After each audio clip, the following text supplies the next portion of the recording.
Welcome, everybody. Welcome to our sacred Sunday sit. My name is Jessica Mingus. My pronouns are she, her, and very happy to have the pleasure and the honor of welcoming all of you today to our mini retreat. And as you can see, our guiding teacher, Bart Van Melik, is here. So he will be guiding our meditation and teaching for today. And before we transition into our practice, I just wanted to share a little bit about what the session is going to look like for us. So Bart will guide us in a meditation of about 25 minutes. So at 11 o'clock Eastern, that's when we transition from our meditation practice to taking a pause together to reflect on generosity.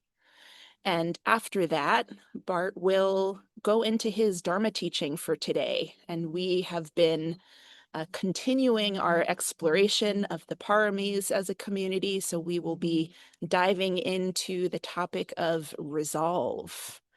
And he'll share more about that. And throughout this session, if you have questions or reflections that you'd want to share with the group, we always encourage those. So the chat is already open, and the invitation to you is to share as you'd like with the community. And at 11:45 Eastern, in the last 15 minutes of our formal practice, Bart and I will start to review all of those comments and read them out to the community. And we will have the opportunity to hear some of Bart's sage reflections and responses. No pressure, Bart. And at 12 o'clock noon, we transition into breakout groups. So if you have another 15 minutes to be with us, please do stay. We invite folks into rooms with maybe 4 or 5 members of the community, and it is an opportunity to continue sharing your reflections and to practice the almost lost art of deep listening. So it is a wonderful way of connecting more deeply with members of the Sangha and continuing to deepen your practice.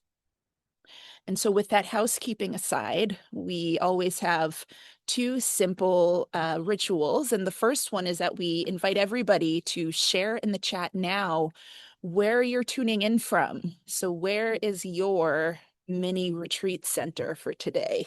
So as you can see, I am sitting in my backyard in Maplewood, New Jersey. So I am kept company by the trees and the breeze, which is quite nice. And Bart is in sunny Harlem. Let's see what else we have here. So we have a friend in Komoka, Canada. That is a new location for us. Welcome. Anna in Belgium, Stephanie in Miami, dear Veronica in Germany, Tim near Lincoln Center, many friends on the Upper West Side, CMC's hometown, friends in Oregon, North Carolina, Martha's Vineyard, lots of love from Harlem. So welcoming you all. Welcome to our global community of practice. And last but not least, we like to always start with a community wave. So if you are on camera and you want to maybe lean a little bit closer, give a warm wave and a smile to a new face, maybe one that you don't recognize, or an old Dharma friend from the community. It's a nice way for us to feel a little bit more connected in this virtual sanctuary that we have here. And Bart, we are so happy to see you Oh, and are all looking forward to your teaching. thank you, Jessica. And I'm so happy you're in your backyard. Oh, that's nice. And I just still feel the reverberation of all the waving. It kind of sits well in my body. And so I want to welcome you all to a little mini retreat. And today's topic is about devotion or commitment or resolve. And throughout the whole meditation and Dharma sharing session, you'll be invited to reflect on, what am I committed to? How does it feel to be committed to something? And of course, I found some suggestions from the Buddha, what he suggested to be devoted to. And one, I'm already giving one away. One, the commitment the Buddha suggested is to keep training yourself in peace, to keep training in peace. And so I thought, in terms of the guided meditation, what would be a helpful guided meditation that supports training in peace without necessarily expecting peace in your practice? And then I had to think of Yangye Minyo Rinpoche. He's a monk in the Tibetan tradition. And many years ago, he visited a class I used to teach in a juvenile detention center. And he came as a guest once, and he observed how I was teaching meditation to a group of about 14, 15-year-old boys who are incarcerated in the South Bronx. And afterwards, they asked, can you also teach us something? Because he said, I don't want to teach, I just want to see you do it, Bart. And then I kind of said, yeah, can you teach us something? And he said, you know what? I'll teach you a meditation that can maybe bring in a lot of peace. And I've been using this particular practice for years now, and I call it my emergency peace or metta practice. And the first thing that he did in the juvenile detention center, I'm going to ask you too, is to make your body very comfortable, maybe even more comfortable than you would usually do in your sits. And you know what happened in that detention center? Everyone lay down. All the boys, which was huge because it's hard to be aware of your surroundings when you lay down. Even the guards did it. But take your time to make the body as comfortable as possible.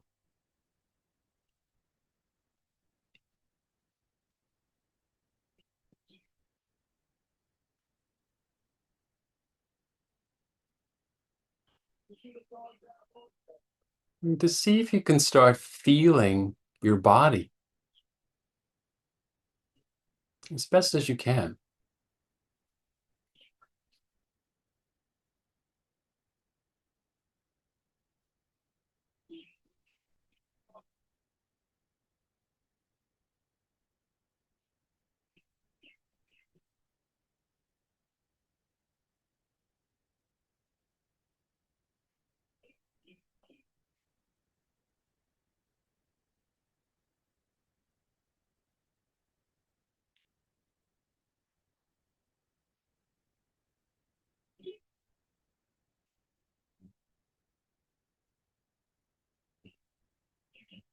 And checking again with your body posture. Is it kind? Maybe you want to adjust it a little.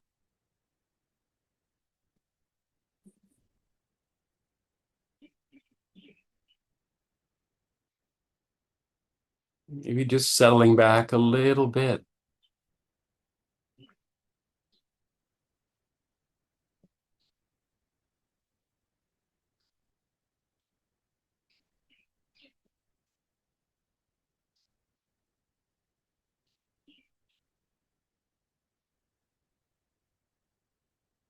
Letting your eyes be soft.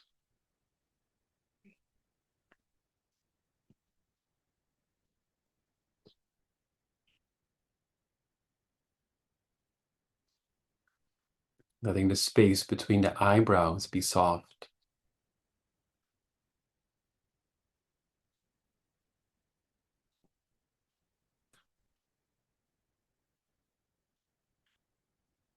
Letting the belly be soft.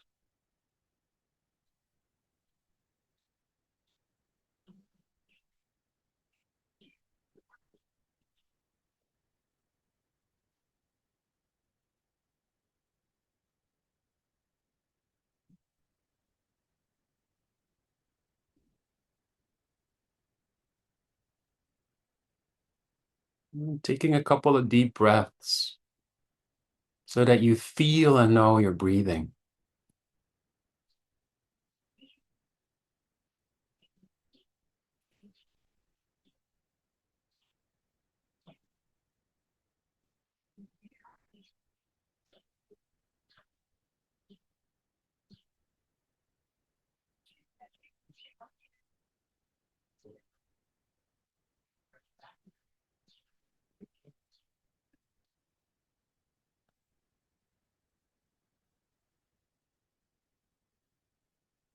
How do you know you're breathing?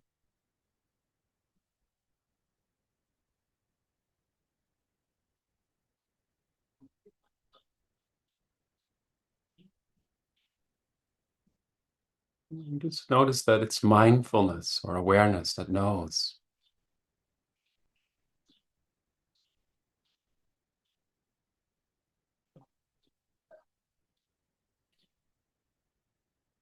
Being devoted to being present.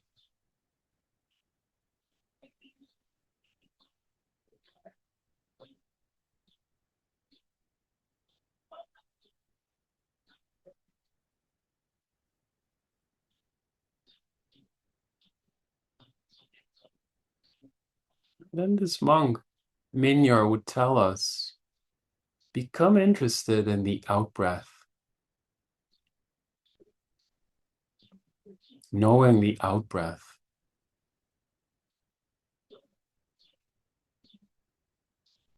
Exhale.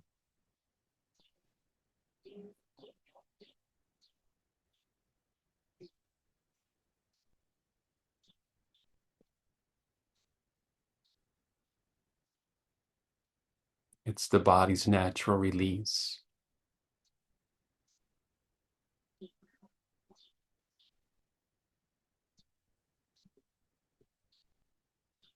Minyor kept repeating to us, exhale heavy.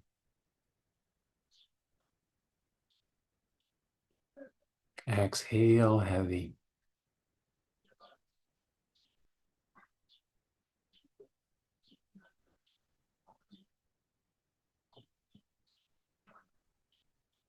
Letting the body rest.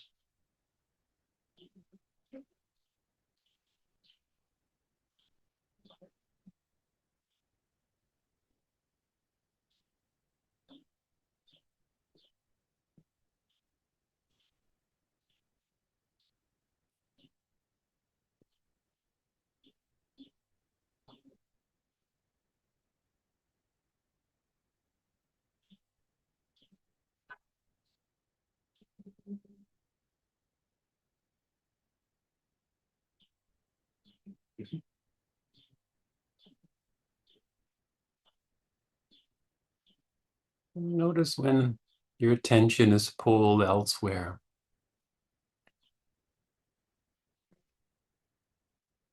Become aware of an image, a memory, an emotion.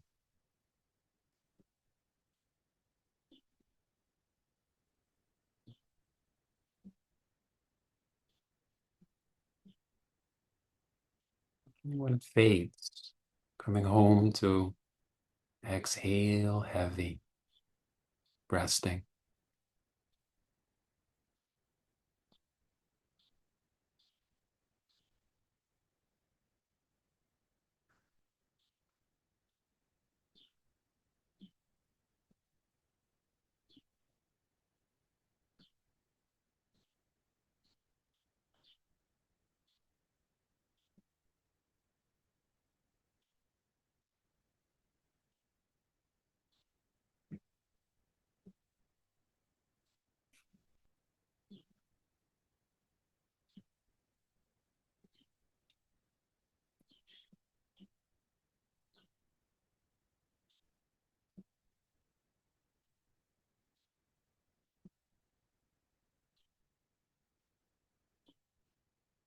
In the last instruction Mingyur Rinpoche gave us in the detention center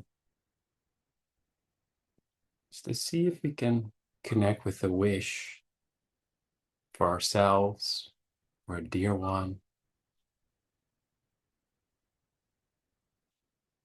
maybe for peace, health, safety.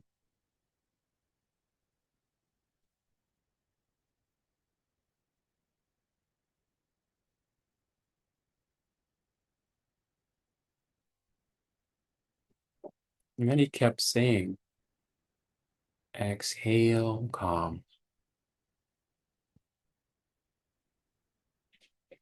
You could use any kind of expression.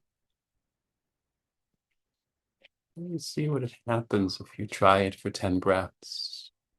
With every exhale, repeating that wish.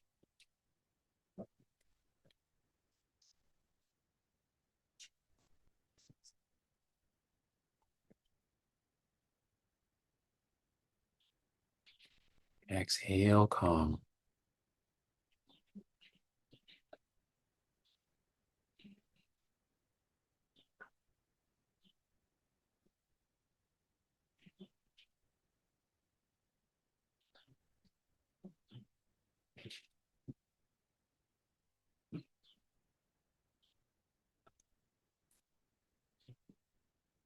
Calm.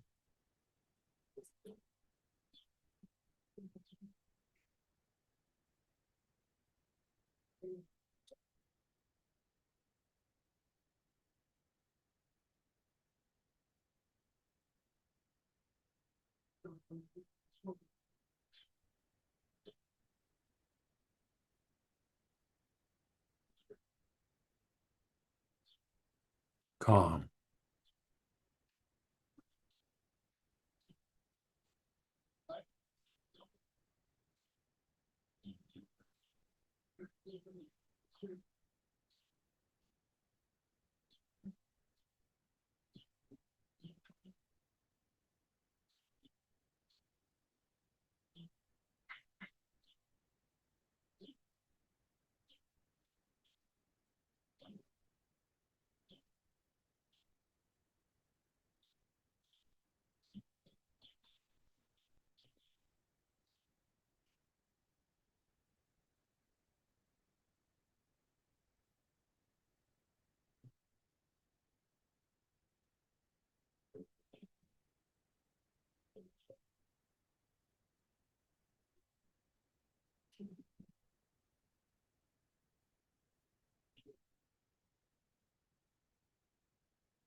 Training in peace.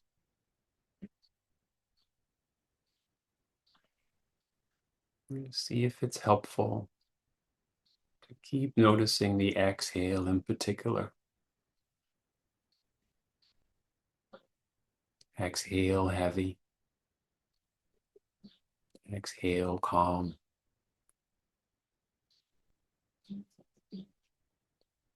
Maybe also noticing it's enough for now.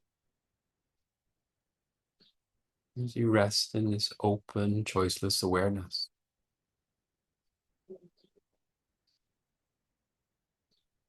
Knowing you can always return to the breath, to the body.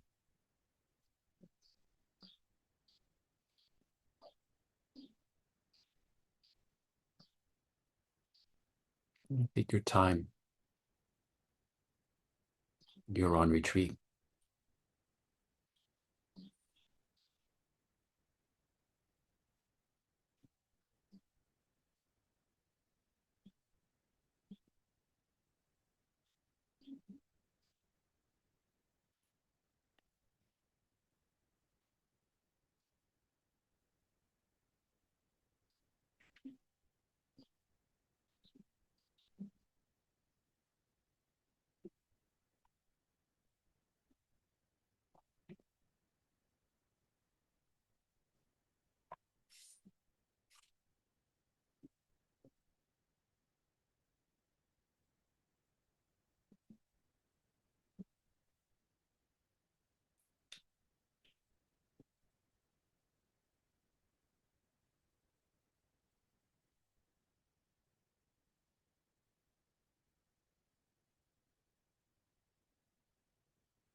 Coming home to kind awareness again and again.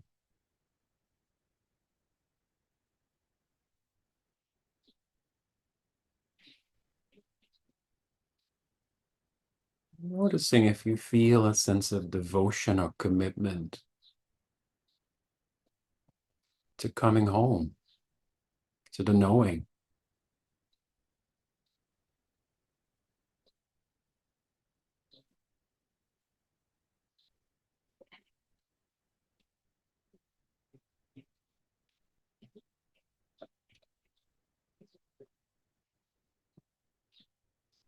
It's a refuge you can trust in.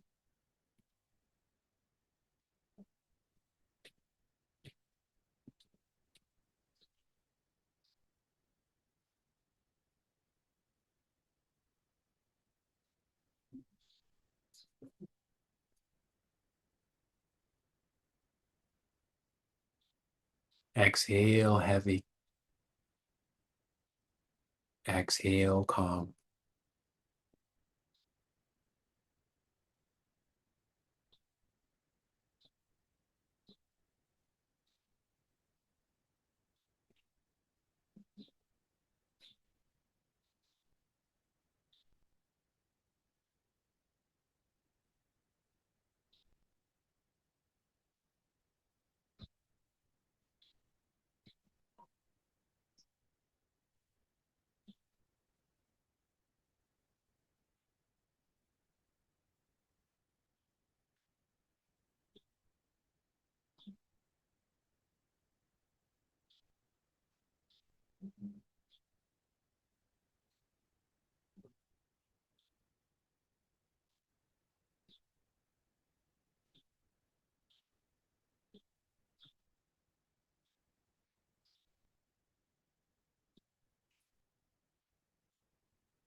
Exhale heavy. Exhale calm.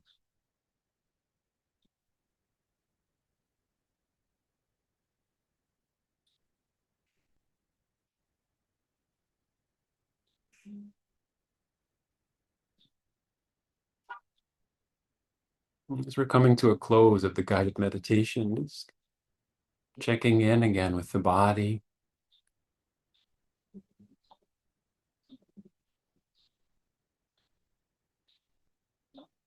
And checking in with the heart, mind.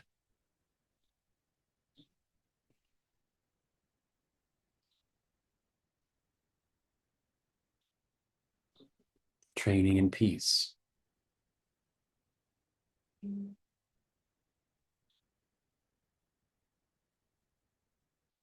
For the benefit of all beings.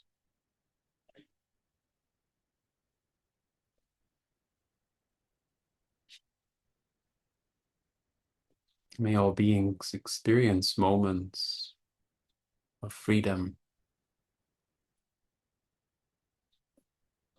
of compassion, of kindness.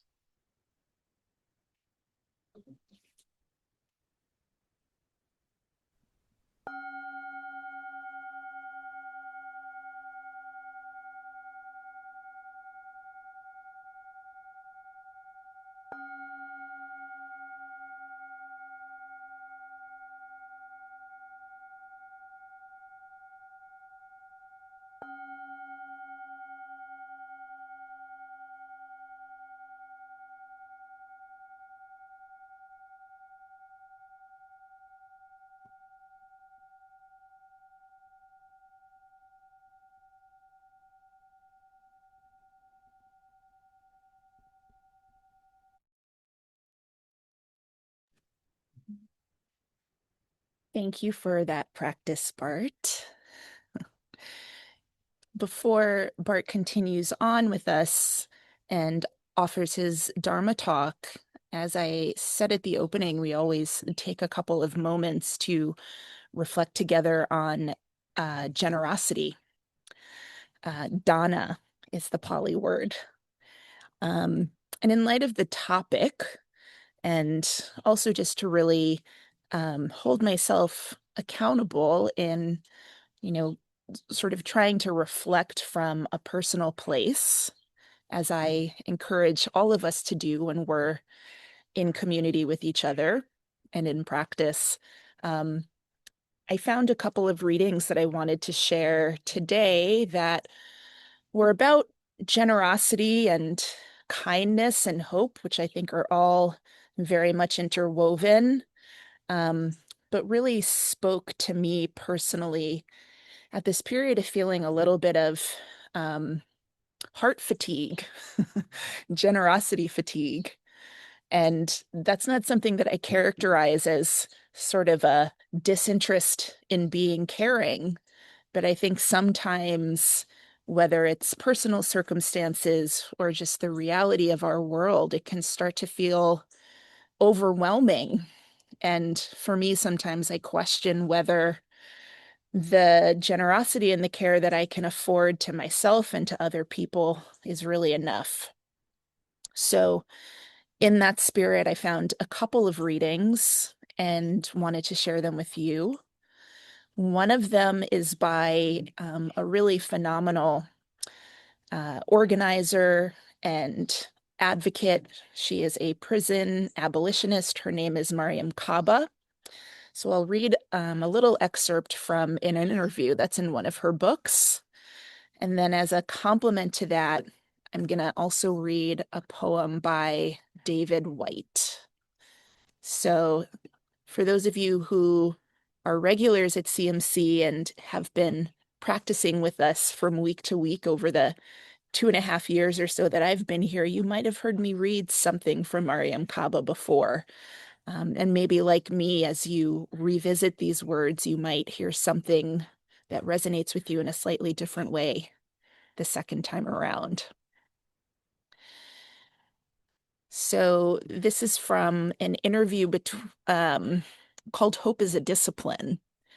And the interviewer was essentially asking Mariam to talk about, sort of how does she move through a world as an organizer and an activist when it sort of feels like the objective is so far out of reach. And so this is what Kaba said in response.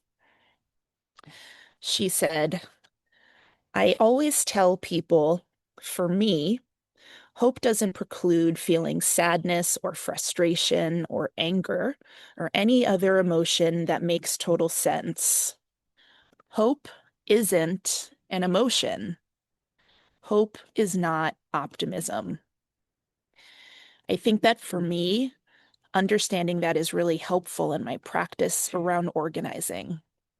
I believe that there's always a potential for transformation and for change, and that is any direction, good or bad.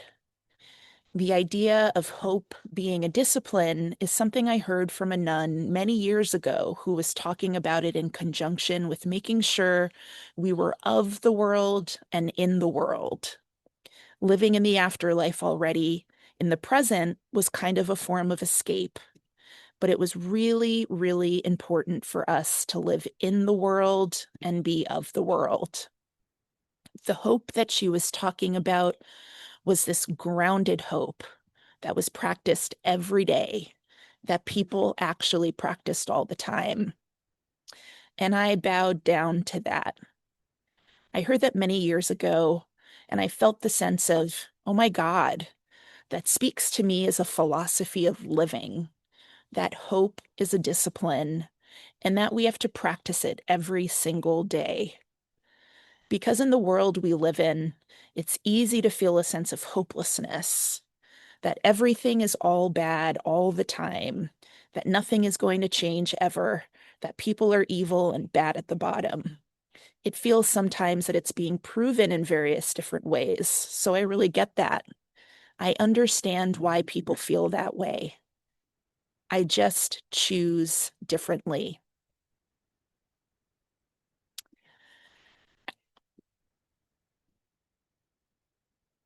And then she continues and says, and I don't take a short-term view. I take a long-term view, understanding full well that I'm just a tiny little part of a story that already has a huge antecedent and has something that's going to come after that. I'm definitely not going to be even close to around for seeing the end of it. That also puts me in the right frame of mind. That my little friggin' thing I'm doing is actually pretty insignificant in world history. But if it's significant to one or two people, I feel good about that. If I'm making my stand in the world and that benefits my particular community of people, the people I designate as my community, and I see them benefiting by my labor, I feel good about that. That actually is enough for me. And then the poem by David White. And this poem is called Start Close In. And it goes like this. Start close in. Don't take the second step or the third. Start with the first thing close in, the step you don't want to take. Start with the ground you know, the pale ground beneath your feet, your own way to begin the conversation. Start with your own question. Give up on other people's questions. Don't let them smother something simple. To hear another's voice, follow your own voice. Wait until that voice becomes an intimate, private ear that can really listen to another. Start right now. Take a small step you can call your own. Don't follow someone else's heroics. Be humble and focused. Start close in. Don't mistake that other for your own. Start close in. Don't take the second step or the third. Start with the first thing close in, the step you don't want to take. And with that, I will share some information in the chat about ways to start close in in your generosity practice. If you'd like to lend some of that care to the CMC community, we will share some information about ways to contribute. Thank you all. Thank you, Jessica. Let's all just start close in for a moment again. Just see how the wisdom and words so beautifully conveyed, how they move you, touch you, how they might want to resonate through the body, and you might even want to move the body a little bit. Maybe you've been in one position for a while. It's helpful to stretch. Listen to that intuitive wisdom of the body.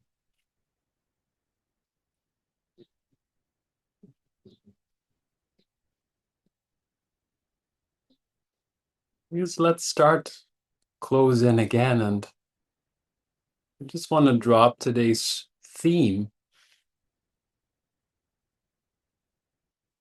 and just start sharing the word in the Pali language, just like Dāna is the Pali language for generosity. Today's topic is in Pali called Adhiṭṭhāna, and it refers to a strong determination or resolve, or a commitment to a particular action, course of action, or practice. Grounded hope. I saw someone wearing a t-shirt this week that just said devotion.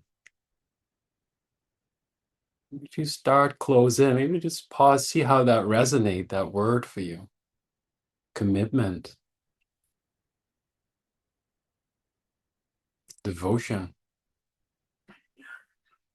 resolve.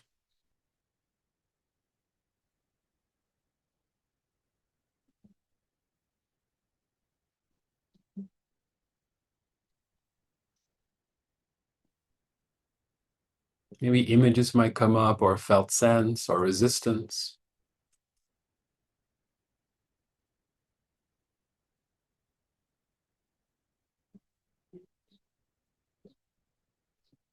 Do you feel committed to be present right now? To be part of a community right now?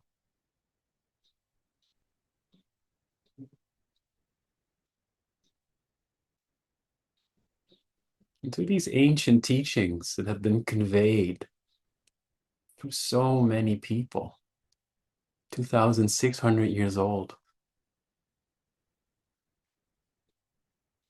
And I love how you said, Jessica, that sometimes you've heard things before and see how they resonate for you right now. I think just keep on hearing universal truths is always beneficial. And I see the teachings of the Buddha like completely interwoven with so many doorways into presence, into connecting with wisdom and with kindness.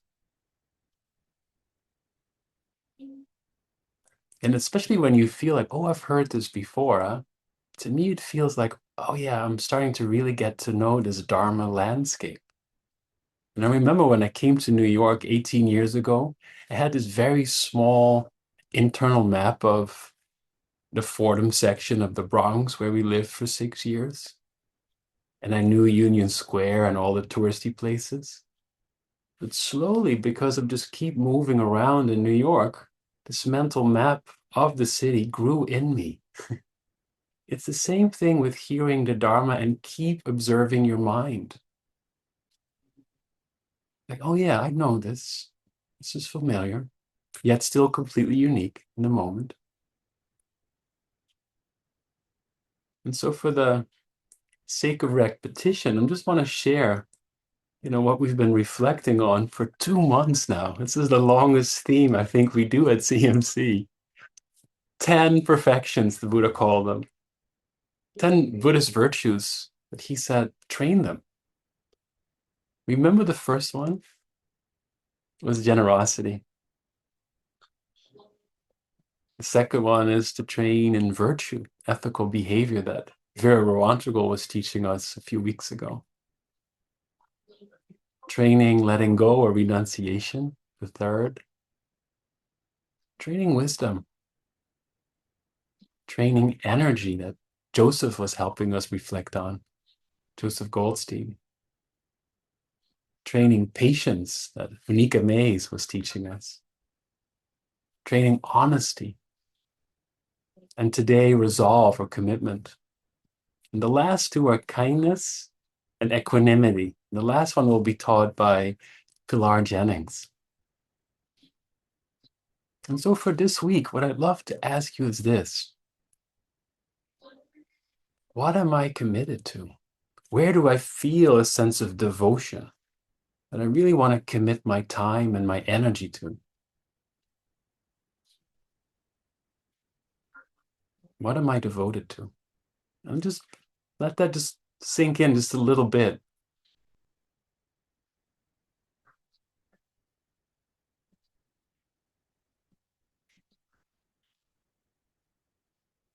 And let awareness know if there's an image, a felt sense might arise, or even a word.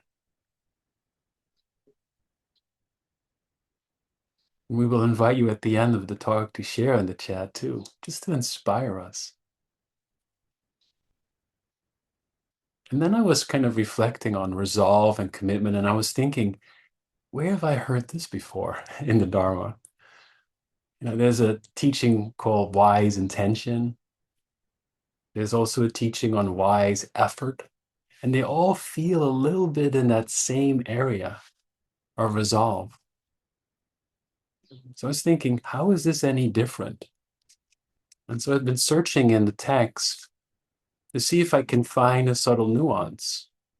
Because ultimately, the bottom line with the Buddha's teaching is just to train ourselves to be devoted to cultivating what's helpful and also really noticing what's not and releasing it. And so I found one of my favorite suttas, discourses, because it's about a very devoted man. And this man had heard of the Buddha. He's a lay practitioner, just like most of us, I'm assuming. And he really wanted to meet the Buddha. And he found out that more or less in northern India, he could find him. So he went on this quest to find the Buddha. And there was one night he just stopped and knocked on the door of a guest house and asked the innkeeper if there still had some space left. And the innkeeper goes, let me check with this guest here because it's kind of full. But if he's okay with sharing, you can come. And the guest was fine. And then this man named Pukusati came in and was telling this guest, I'm here to meet the Buddha. I'm looking for him. I want to hear his Dharma. And you guessed it, the guest was the Buddha. But he seemed to enjoy the fact that he did not say, oh, I am the Buddha. He didn't. And I like that about the Buddha. And I like that Pukusati was so open and, joyful in meeting this guest, this stranger. And then the Buddha, the disguised Buddha, asked him what he wanted to know or hear more about. And Pukusati shared about there's these four noble truths. You can tell me more about that if you know them. And the Buddha did. And when Pukusati was listening, he all of a sudden goes, this is so clear. Might this be the Buddha? And so when the Buddha was pausing, he asked him, I think you are the Buddha. I want to apologize because I kept calling you friend. I want to call you venerable teacher. And the Buddha kind of formal goes, yes, that's better, do that. And then when I was reading this thing, I always kind of have this idea of, have I ever met a Buddha? And I think we all maybe have. Because when we're meeting a person who in that moment is very available and present with us, they have some Buddha-like qualities. And so the first thing that I thought of when I hear the word devotion or commitment is to be open. Also to be open to meeting new beings in my life, just like Pukusati. And then when he found out about that it was the Buddha, and he asked more questions, and one was about what to be committed to. And the Buddha called it, and I'm quoting him, the four aspects of skilled resolve. And this is what he said. He said, one, should not neglect wisdom, should protect the truth.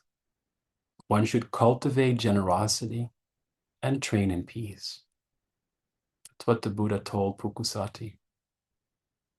You see already how interwoven it is, because last week we reflected on truth as a parami. Generosity is in there again, just like wisdom. So I want to unpack these four aspects of skillful commitments according to the Buddha, and just see how they land for you and hopefully inspire you. And I find it an interesting phrasing, because what arises for you if I ask you, are you committed to not neglecting wisdom? Are you?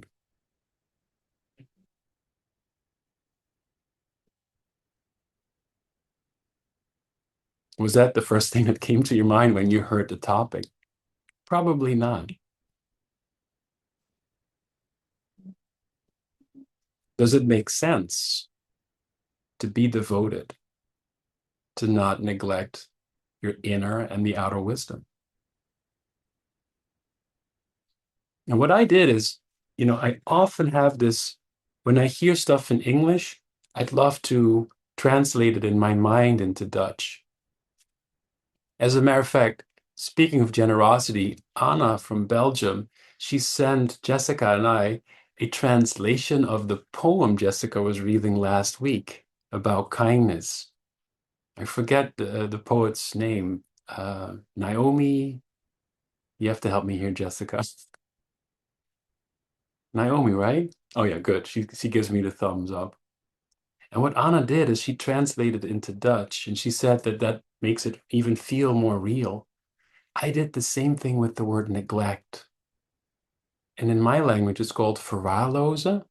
And verwaarlozen means to abandon something of value. Abandoning something of value, because I don't want to neglect or forget wisdom, but I do often. I think we all do. So I was thinking, one of the moments that I neglect wisdom, seeing clearly, and the Buddha came up with 5 very particular mind states. When we're not mindful of them, we will neglect wisdom. He says, when your mind is craving for something and you're not aware of it, you're neglecting wisdom. Likewise, when your mind is angry or dull, fearful, or in doubt, when we're not mindful of these hindrances, the Buddha called, we're not seeing clearly. We're not seeing the good in ourselves and the good in others. So the greater the inner conflict or outer conflict, the more I neglect wisdom, especially when I'm not aware. I think we all struggle with this, and it's prevalent in so many places on our planet. And it can happen in very small ways. Like, some of you know that I love to work on the New York City subway on the train with my little notebook. And I write my talks with my fountain pen. I always make sure I have a spot to sit. So last Thursday, I was sitting at the end of the train. Know it would probably be peaceful. And then this man walks in. First, he had headsets in, and he took them out. Then he took out a big speaker and started playing really loud music right in front of me. And I was like, oh no. Oh, I'm annoyed. Why? Why so inconsiderate? The whole spiel started, happening in my mind. Didn't even like the music, and he started singing with it. Other people were looking at me going, but then I paused, and I had some teachings with me by Thich Nhat Hanh. So picture this: I'm on the subway, and I'm annoyed, and I read this. The roots of discrimination, conflict, and war are not to be found outside of us. They are within our own way of thinking and looking at the world. The real enemies are ignorance, our attachment to views, and our wrong perceptions. And I go, oh yeah, reality check. And I think the first step of not neglecting wisdom is to know when you are visited by these powerful hindrances. What did the poem said again, Jessica? Start with the step you don't want to take, you know? And so I was aware of being annoyed with this man. I was aware of my judgments about his behavior. And then I just had this line coming up to me that if I remember, something shifts. I feel like I'm not neglecting wisdom anymore. And it goes like this. What's in the way is the way. What's in the way is the way. Start with the step that you do not want to take. And so not neglecting wisdom, to me, it's like this willingness to meet life as it presents itself. But also then to recognize when you are aware, maybe another way of looking at things might arise. And I still felt annoyed by the man, but I had more space in my mind and I went, I can't control this man's behavior. I wanted to give him like a very dirty look, but I was afraid to do so. You never know, right? Then I was like, causes and conditions led this person to behave in the way he was doing. And I also really felt the relief when he left the Q train on 7th Avenue.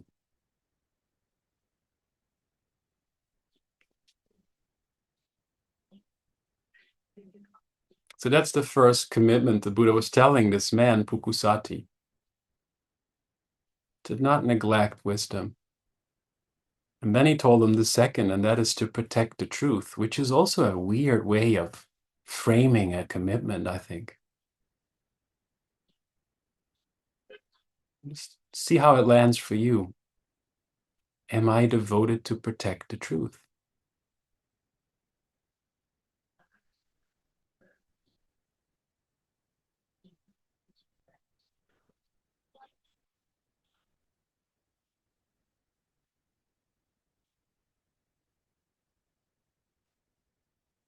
Last week we were contemplating being truthful and honest, which is another parami. And I think the only way to really be honest and connect with deep honesty is when there's clear awareness. Because when a mindfulness or clear awareness is established, we can know the truth of our experience. Just pause right now. Knowing you're mindful, can you feel the truth of how your body feels right now?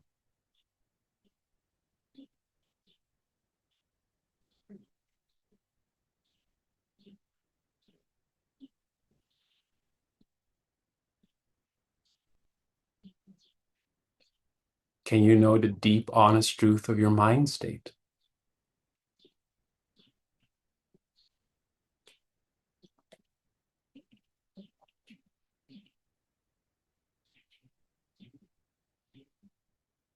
So just like that first, like not neglecting wisdom, protecting the truth is also ultimately about coming home to kind awareness. And we talked last week about how difficult it is to express, communicate something that people don't want to hear, but is it the truth? I remember someone in the chat sharing that, asking, how far should we take what we see as the truth to other people, to public discourse? And there's so much wisdom in that question and care. because we also want to be aware of the impact of our truths that we might share. So I ask myself, how do I protect the truth?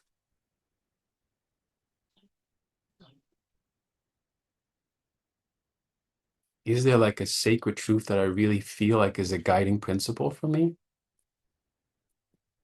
And then my mind wandered into the Universal Declaration of Human Rights, and I looked it up.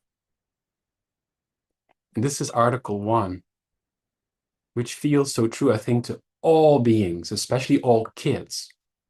It goes like this: all beings are born free and equal in dignity and rights, period. All human beings are born free and equal in dignity and rights. Now, that's a truth worth protecting.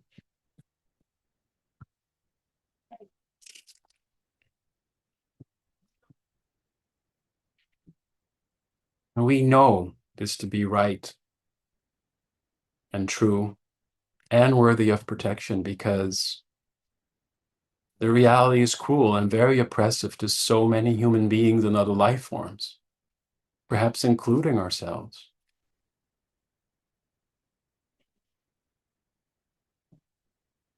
And I think protecting the truth is also being real with what's going on. And I think the most real term in the Buddhist teaching is dukkha. That's a Pali word that is almost intranslatable in any other language. So instead of me trying to define it, I'm just going to use it the way the Buddha would use it, as a truth. The first noble truth of dukkha. Losing youth is dukkha. Losing health is dukkha. Losing life is dukkha. Losing dear ones is dukkha. Losing things that we hold dearly is dukkha. Then the Buddha said, not getting what you need is dukkha. Dealing with what you don't want, dukkha.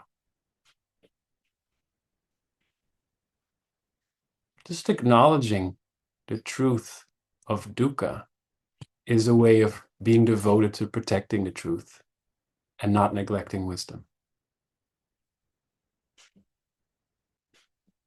So this could be something to do when things are hard, or when you see things that are so difficult to bear, to maybe just drop that word. That's what I do often. Oh, dukkha is here. I'm protecting the truth. And then there's the second noble truth, the cause of suffering. And so many times the Buddha would say, all experience is preceded by mind.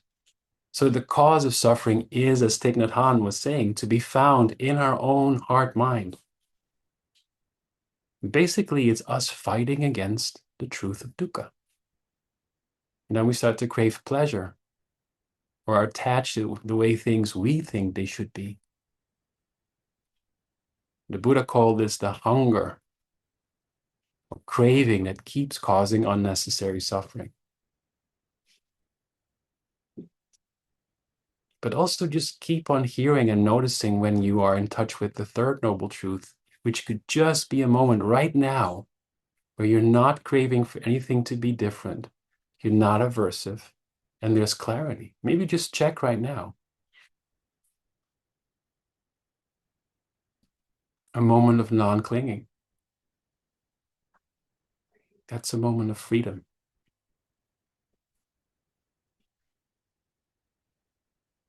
I love hearing this truth. It makes me even more devoted. Fourth noble truth, the last one, and that was also that moment when Pukusati realized he's listening to the Buddha, is that there's a path that leads to more moments of freedom.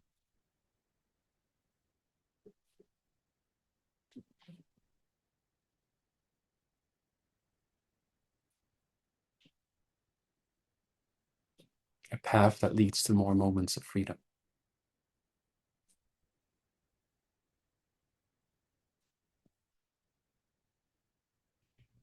The third commitment the Buddha suggested is to grow your generosity. See how that lands. Are there areas in which you could grow being generous?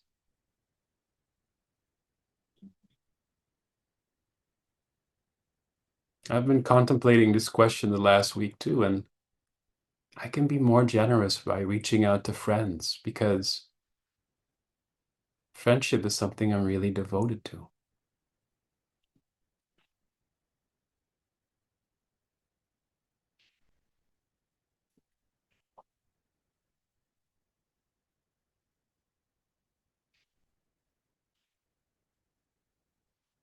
What is it that you might want to grow your generosity within?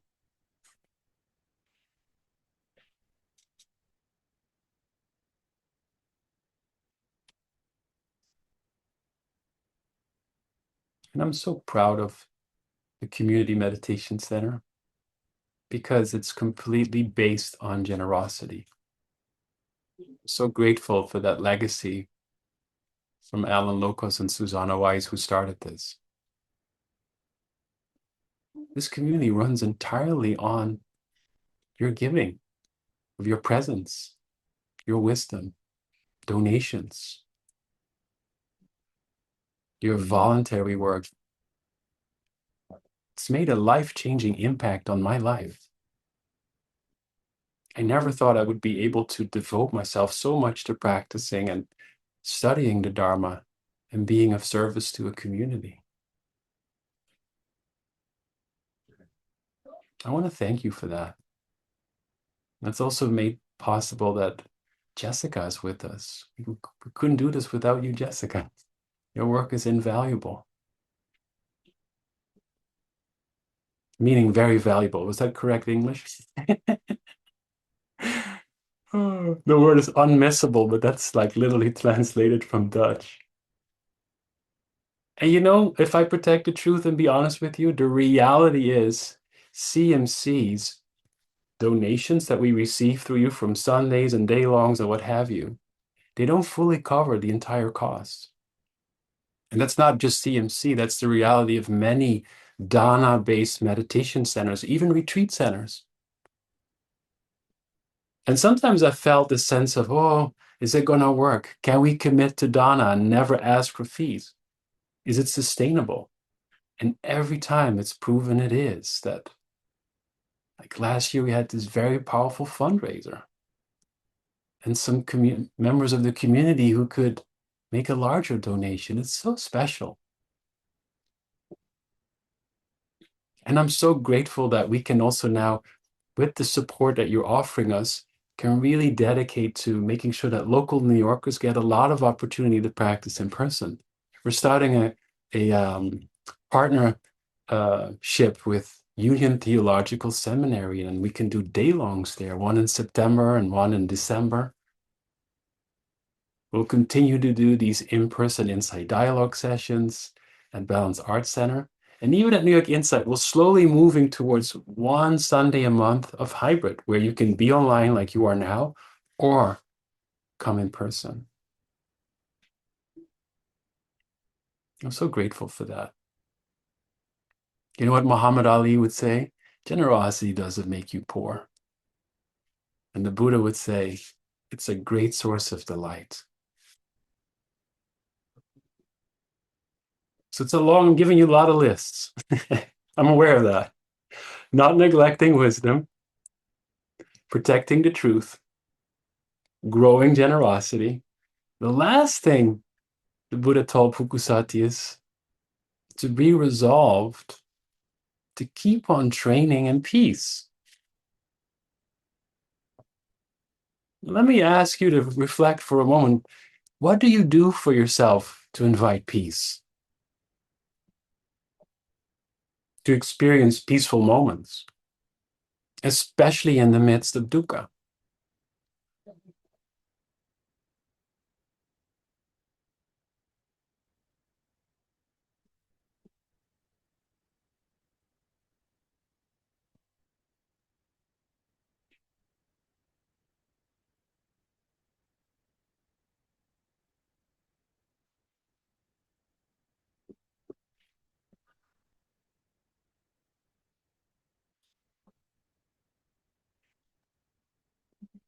One thing I often do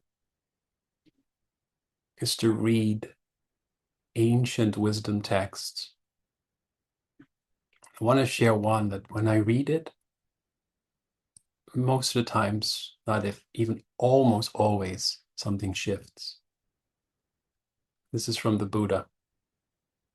All experience is preceded by mind, led by mind, and made by mind.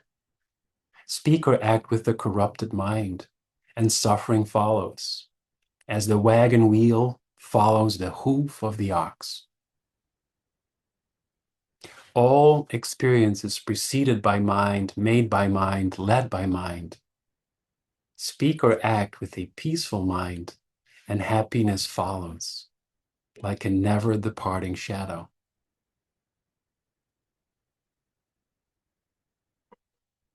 It always brings me back to that the roots of suffering over dukkha, but also the roots of happiness, are to be found within our own minds.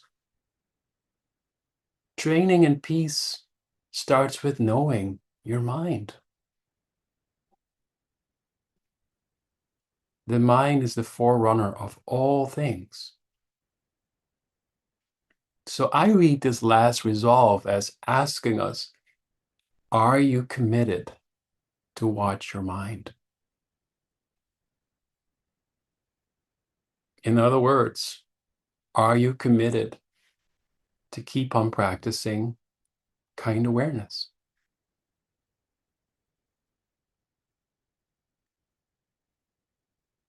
So I'm going to give you homework now. Sound like a fierce teacher today. The first one is mandatory, the second optional. So the first homework is this, and just see first how it feels. What if you were to commit the next 7 days for at least 5 minutes of formal meditation practice? And in these 5 minutes, I'm going to invite you to set a timer. It could be longer, but do 5 minutes minimum. You could set a timer on the device or phone. And starting with just coming home to the body, maybe feeling into that sense of intention or devotion that we've been talking about.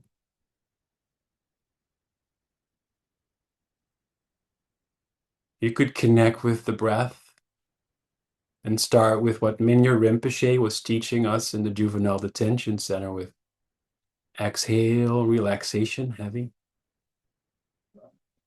And then maybe wishing, exhale, calm, or anything else. So you're anchoring awareness. And then when you feel established, open up to whatever arises. A thought, a planning,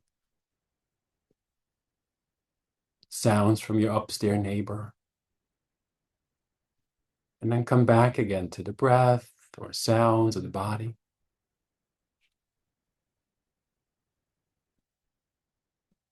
So that you keep on training formal mindfulness practice. Do you remember when Sharon was asked, I think a few months ago on Sunday here, Sharon, just share one aspect of that you can tell that you're making some progress on this path.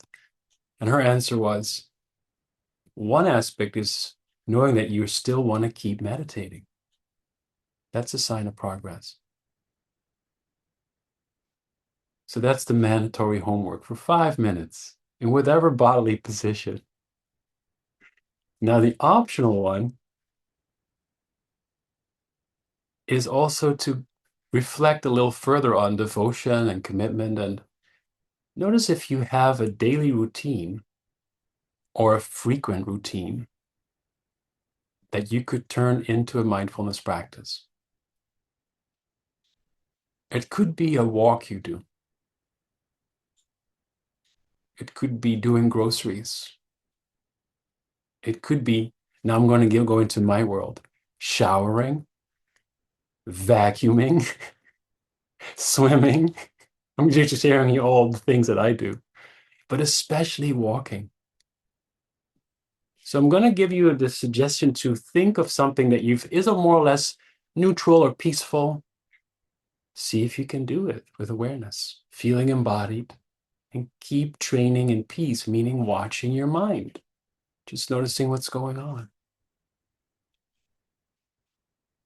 So that ultimately, it's not so much that you bring meditation into your life, but that you bring life into your meditation as a way to train in peace. And so I basically hope to have inspired you to stay resolved and committed to ultimately being mindful, coming home to kind awareness as I like to express it. And see if it's helpful to stay devoted to not neglecting wisdom, protecting the truth, growing generosity, and to keep on training in peace. And so I was thinking to ask you to reflect as a community, and if you want to share in the chat, feel free to do so, what it is you are devoted to.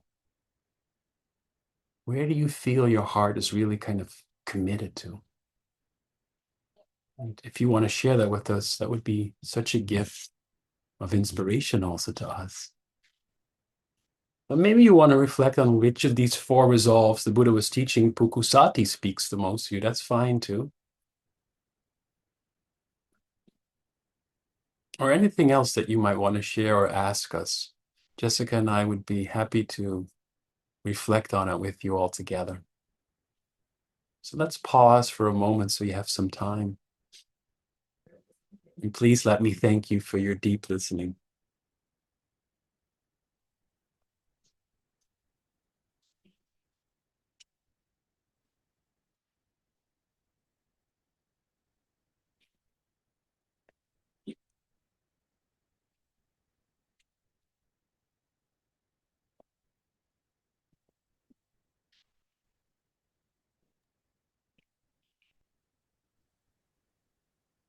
Marion shared with us, Bart, that Marion shared, I am devoted to being kind and grateful. Just let that kind of sink in. Thank you, Marion, and just feel if that is something that you could be devoted to, because I feel like a complete yes in my whole system.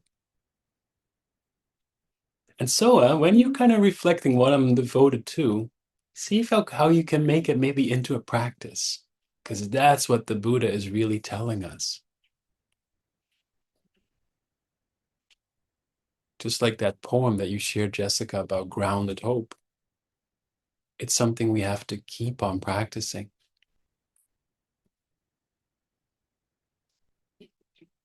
I also see Diane writing, singing mindfully.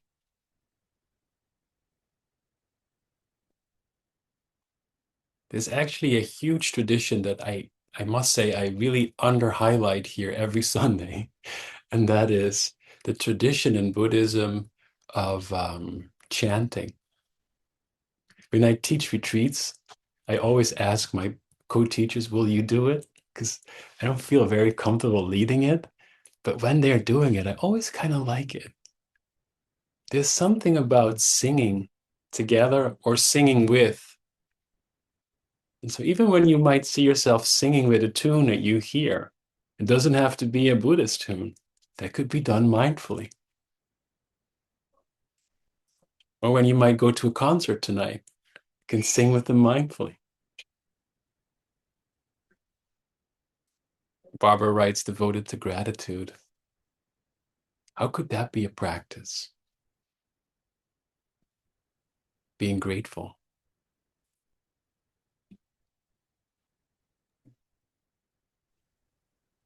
And Lillian said, devoted to letting others be who they are. Oh, let that sink in for a little moment.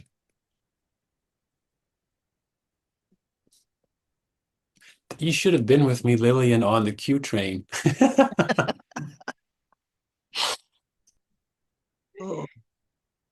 And Justin said, to curiosity. Yeah.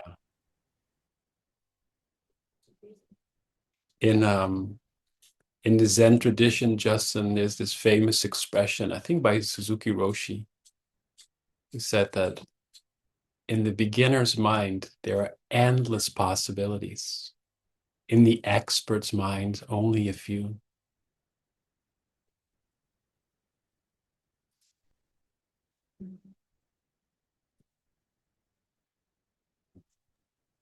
There's some real doozies in here. Caesar said, listening beyond my conditioning.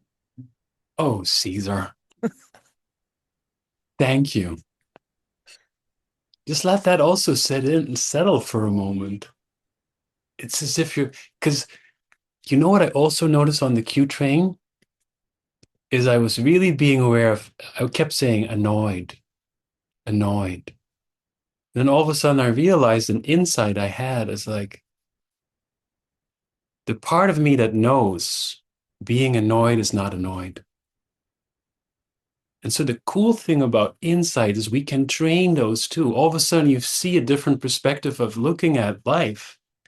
The first time I had this perspective was, hey, the part of me that is fearful is actually not afraid. It was huge for me at the time. And then I started playing with, maybe it can also apply that in other areas. And I did that on the Q train as well. Not to make the annoyment go away, feeling annoyed. And I think that's what arises for me when I hear Caesar say, listening beyond my conditioning, listening beyond just what the mind is saying constantly to us. Like, this man should have known better. What's wrong with him? I want to bring one up, Jessica, from Betty, who says, "What one, what does one do when one feels empty without the energy for devotion? How do you rekindle that?" And I want to kind of drop that into the community as a reflection too. If you have any suggestions or thoughts for Betty, because I can really relate to that. I once had like serious side effects from medicine and kind of moved me into months of feeling depressed.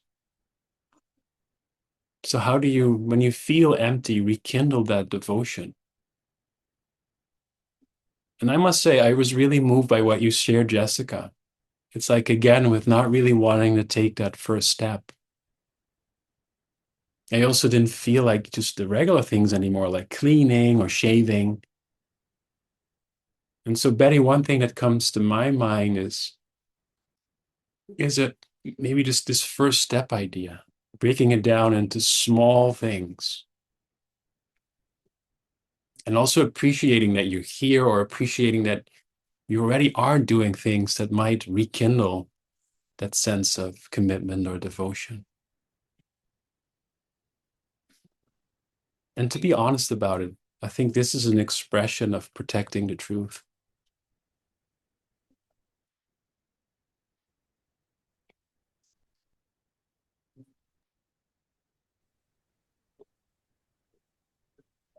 Jane shared a reflection.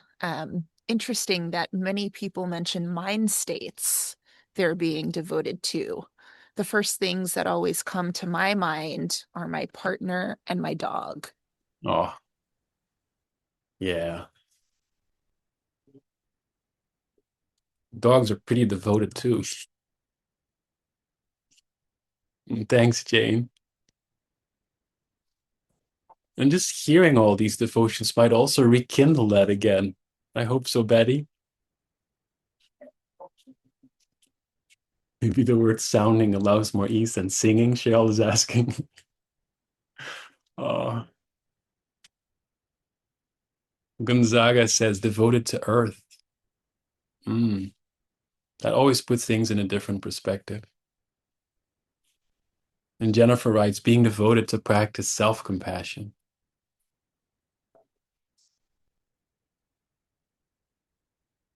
And Lillian writes, the Q train situation is always one that challenges me. You just being generous and honest about that helps me to hold it again. because it will arise again. That's dukkha. We will be associated with unwanted things. You know, our dear Joseph Goldstein, he always attempts on finding the ultimate definition for dukkha because there's never really one. And I think his latest is dukkha is the inevitability of unwanted things. I don't want that man to be so loud on that train. I also don't want to really get sick. There's so many things we don't want, and that's that second noble truth. But knowing we're not alone. I'll think about you again, Lillian, when it happens. And Christy writes, I'm committed to a disabled family member, but I don't feel like I got to choose this devotion. But when I question it, I know that I'm fiercely, unwaveringly, and wholly committed. Just pause with that because I feel like it moves my whole heart. That sense of commitment and devotion to even things that we haven't really chose to do. I think caring for family and friends and children, you could call that a devotional meditation practice. So even if you feel like maybe the 5-minute mandatory meditation is still too much, don't worry, don't sweat it. But if you do this, like Christy was sharing with us, with a little bit of mindfulness or a lot, then that's your practice right there.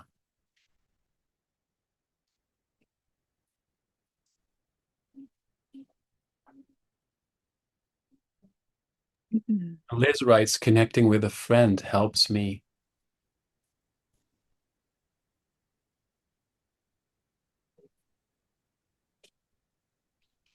And Jessica shared that she's devoted to living in alignment with my values, my beloved husband and dog, my family, self-compassion, creating work that contributes to the world in some way, respectful, joyful collaboration.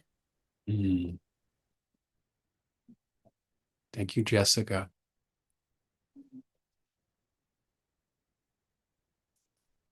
Anna writes, chanting Metta, Karuna, Mudita, Upekkha. I know I got that one down a little bit, has actually worked as it was recommended by a teacher here, and it gives beautiful energy and desire for devotion. Metta means kindness. Karuna means compassion. Mudita means joy, sympathetic joy, and Upekkha means equanimity. And that is one of the chants. I might try to do that. Maybe if you're down for it, Jessica, we could do it together. Because it does give a beautiful energy and desire for devotion. Thanks for reminding me, Anna.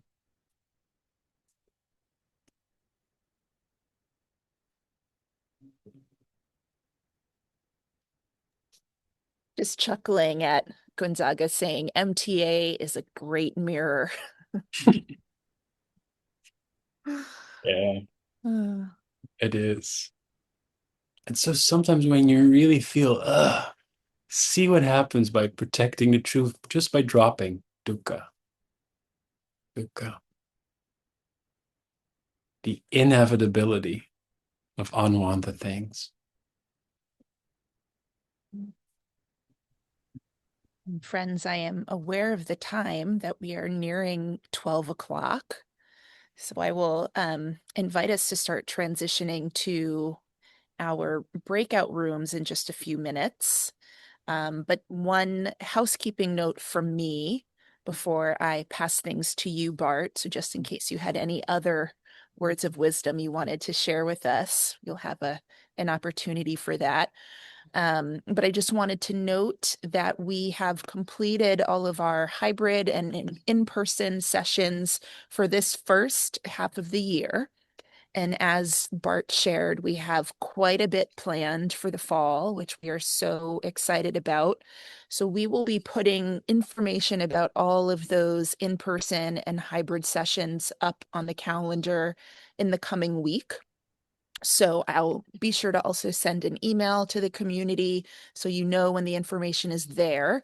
We already have a couple of our fall gatherings on the calendar, but we're adding those 2 day long retreats that Bart mentioned. So those will be up there and open for registration soon.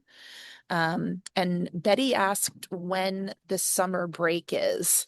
So as Bart formally closes our practice, I will just check the calendar right now and drop that in the chat.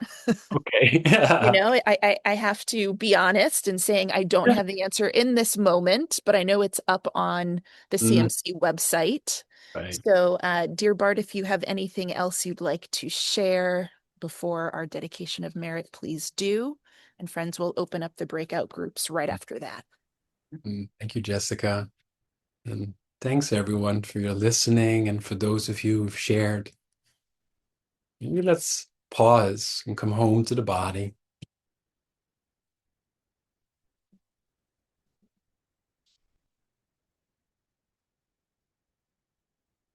And notice what might arise if you ask yourself,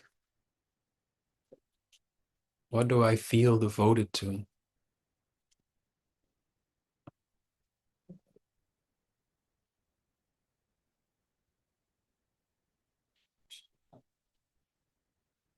Maybe checking what you might want to devote yourself to the rest of this day.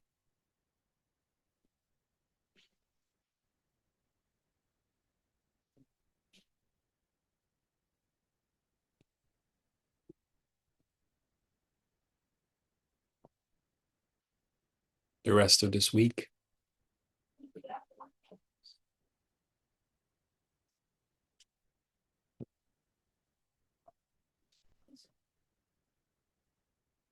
And the rest of your life.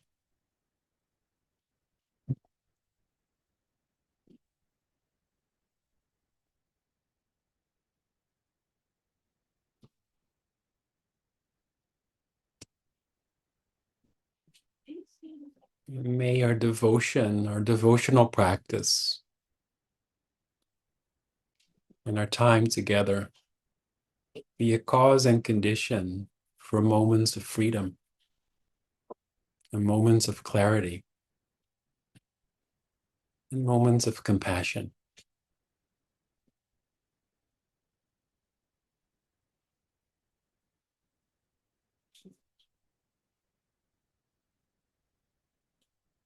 And may there be peace. May there be peace. May there be peace.